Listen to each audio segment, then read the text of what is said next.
Let's talk more about this, and I want to bring in Manuel Oliver for his perspective. His son Joaquin Guac Oliver was killed in the Parkland, Florida mass shooting at Marjory Stoneman Douglas High School. Manuel, you and your wife Patricia have made this your life's mission since losing your son. I appreciate you joining us. You founded an organization to prevent a mass shooting like the one that killed your son from happening again, but it did happen again and again in recent days. How do you process that as lawmakers on Capitol Hill are still trying to find common ground on a gun safety bill, but 2 weeks since at least Uvalde happened? Well, that's unacceptable, we've been working, as you said, very hard every single day. We work 24/7 on preventing these things from happening. And we did our job. We have done our job. Our part was done. We went there, we voted for leaders, we created these organizations, but you know what? They failed. They betrayed us. So now we are in a moment that it's like we have learned nothing since the last 5 years, and I think it's time to do things in a different way. I am hoping that the reaction is different this time. Are you optimistic over the fact that at least bipartisan talks are happening?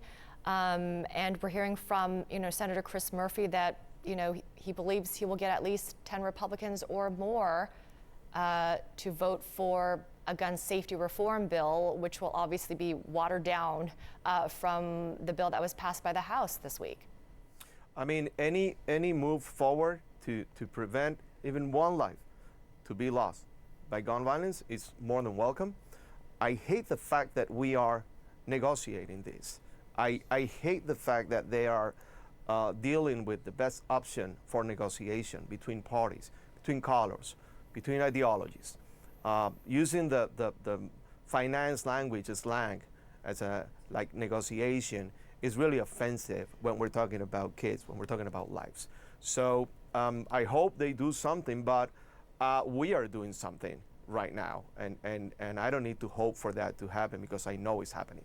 Yeah, I mean, you're right. When you say you've done your part, now it's the part for legislators on a national level to do something. And to that point, there's a whole lot of new polling that shows support for gun restrictions in the wake of Uvalde. And I want to show you some statistics and some polling in recent days. A Quinnipiac University poll showing 57% of adults say they support stricter gun laws. That's up from 45% in November of 2021.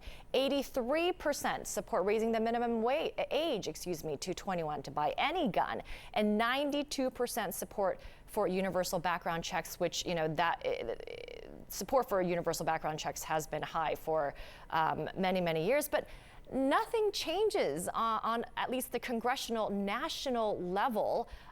Clearly, it shows that the NRA has a stranglehold on many members of Congress. Should we be focusing more on rooting out that problem, money in politics, or focusing on that at the same time as we also try to get new legislation passed? You know what? We've done that. We have showed these numbers several times. And leaders from other nations get really surprised when they see these numbers. They cannot understand why this is happening, and we cannot solve the problem. So we know these numbers, they know these numbers. They don't want to do anything. The reality is that they don't want to do, they don't feel the urgency. We need to create that urgency. Asking them to understand that enough is enough, feel sorry about me because I lost my son, that's not going to work. These guys don't like the ethical principle of saving lives. They don't care. Their hands are tied, their souls are sold to the NRA and to the gun industry. That is it. Our tolerance is all the way to the limit. We are the ones that lost the loved ones. We have nothing to lose. You ask for this, you're gonna get disruption, and you're gonna get a crisis, and you're gonna get a whole movement that is willing to make things happen. So that's where you're putting your hope, is in the 100%. advocacy of the people. I am putting my hope on me, because when I was hoping that the leaders will take care of it, they failed. They show that they don't have the bravery that is required for this. However, The youth, the young Americans, they know how to do things.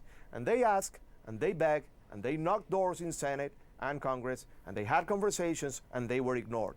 Big mistake. You do not ignore the youth, because then you're going to have a whole movement that at the end of the day will have the final call. As I'm sure you're aware, there were CEOs from over 200 companies that sent a joint letter to the Senate Thursday demanding bold action, urgent action against gun violence. You tweeted a call for corporate America to speak up and demand change, specifically asking Converse to make a statement. I'm sure those green Converses look familiar to many of those at home.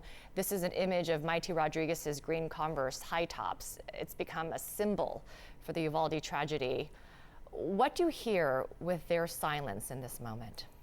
I think they're waiting for society to demand their response also. And by the way, they are afraid of taking that first step. But trust me, once they take that first step and they show that they stand for us, and Converse, for example, it stops being a recognizable object, which is exactly what happened with those green shoes. They can be a corporation that is supporting our movement, a brand that is with us. And there's a whole demographic for that brand. They don't want to take that risk because they think it's a mistake, it's a financial mistake. Well, guess what? Dick's Sports Goods didn't think that way. And they made it, and they made a difference.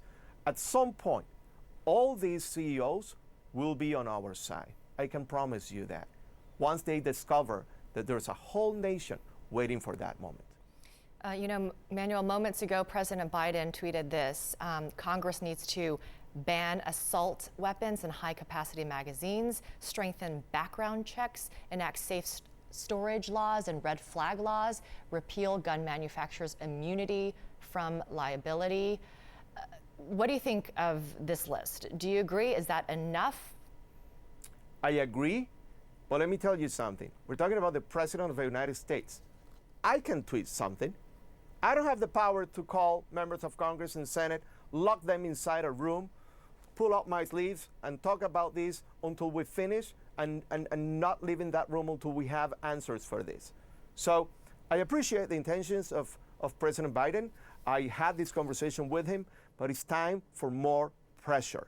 It's not asking. We don't ask Congress to do things that are obviously what they need to do. We demand them. They work for us. I'm going to vote them out or vote them in or keep them there. They cannot vote me or my son Joaquin out. They will never be able to do that. I'm taken and inspired by your passion, the urgency in your voice, and obviously I still hear the pain, and I'm sure Joaquin is looking down on you, very proud of the efforts you are making and the fight that you are fighting. Manuel Oliver, I appreciate your time. Thank you so much. Thank you very much, and be ready for something different. Today, we're doing something that no one has done before in terms of gun violence prevention. Thank you. All the best. Thank you.